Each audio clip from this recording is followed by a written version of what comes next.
Новые санкции ЕС против России. Зеленский ответил на критику Трампа. Единороссы взбунтовались против губернатора. Всем привет, это новости на Ходорковский лайв. Ставьте лайки. Президент Украины Владимир Зеленский ответил на критику Дональда Трампа. Ранее президент США заявил, что только 4% украинцев поддерживают президента Украины. Зеленский назвал эти сведения дезинформацией, идущей от России. По его словам, реальный уровень доверия к нему 57%. Кроме того, Зеленский назвал невозможным проведение президентских выборов в Украине в ближайшее время. Цитата. «Если кто-то хочет меня поменять прямо сейчас, то прямо сейчас никак не получится». Конец цитаты. Накануне Дональд Трамп заявил, что если Украина хочет сесть за стол переговоров, в стране должны пройти выборы. И буквально за несколько минут до записи этого выпуска Владимир Путин заявил, что российские военные пересекли границу с Украиной в Курской области. По его словам, сегодня ночью бойцы 810-й бригады пересекли границу и вышли на территорию противника. Напомним, что Курская область граничит с Сумской областью Украины. Официальных комментариев со стороны Киева пока не было.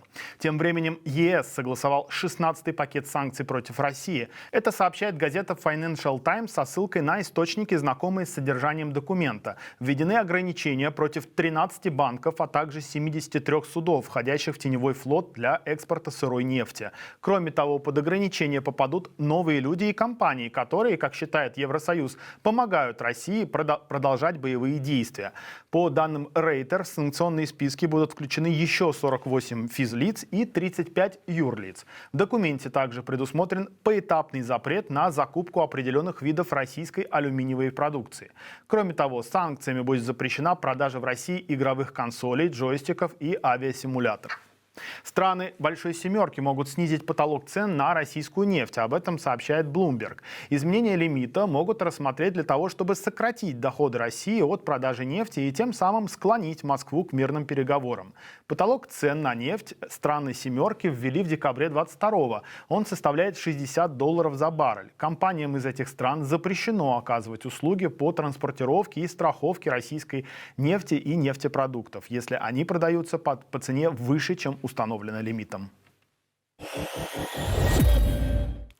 Жители Белгородской области хотят такие же выплаты, как в Курской, по 65 тысяч рублей в месяц. В комментариях под постами главы региона Вячеслава Гладкова они попросили обсудить этот вопрос лично с Путиным. Говорят, что тоже живут под обстрелами и без денег не могут уехать. Сын погибшего военного Иван Вигерин пошел дальше и записал видеообращение к самому Путину. С уважением к вам, Владимир Владимирович, прошу вас помочь людям села Петровки. С уважением к вам. Он рассказал, что в закрытом из-за обстрелов в селе Петровка власти выдают дома без ремонта, а 150 тысяч рублей на обустройство не хватает. Местные власти ответили, что уже 3 года как помогают, восстанавливают жилье, компенсируют потери, а Курская же область, мол, столкнулась с огромной бедой, часть ее территории оккупирована. А пока белгородцы добиваются справедливых выплат, разгорается скандал в Вологодской области. Там местные единороссы взбунтовались против губернатора Георгия Филимонова, друга дочери Путина, на минуточку. 120 сторонников партии власти пожаловались Путину на авторитарные замашки главы региона. Но кому же еще, как не ему, разбираться в таких вопросах?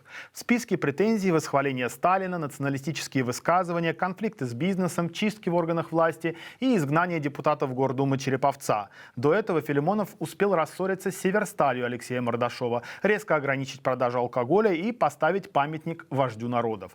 Кто именно подписал эту челобитную, не уточняется, а в Кремле на нее пока не реагировали. Да и вряд ли будут. Филимонов был на свадьбе Катерины Тихоновой, а позже получил квартиру от управ делами президента. Так что, похоже, бунт единороссов закончился, не успев толком начаться.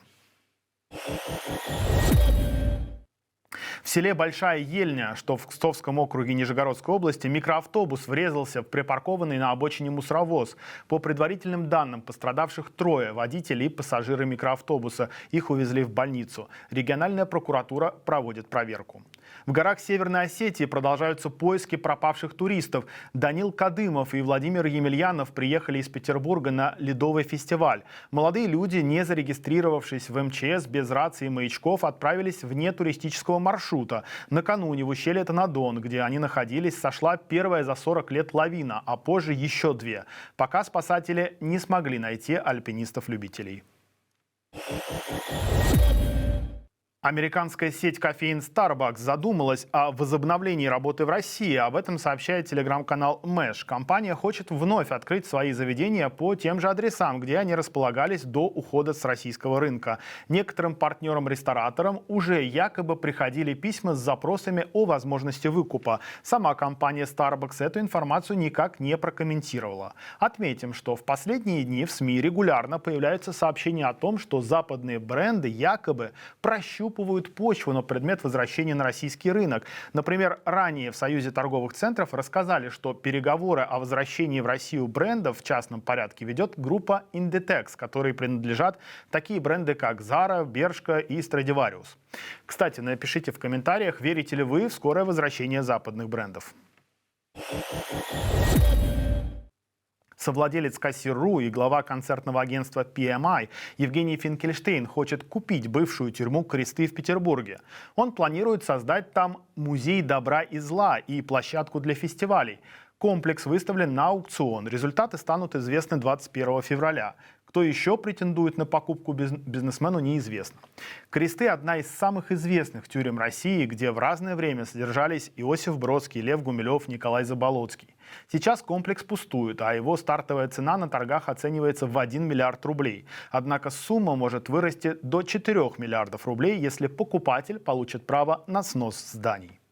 Что ж, друзья, у нас на этом все. Не уходите от нас без лайка, комментария и подписки. Смотрите и другие видео на нашем канале. Подписывайтесь на наш Телеграм. Туда мы дублируем весь наш контент, в том числе в формате аудио, чтобы вам было удобней. Меня зовут Тенгиз Адамия. Всего доброго. Пока.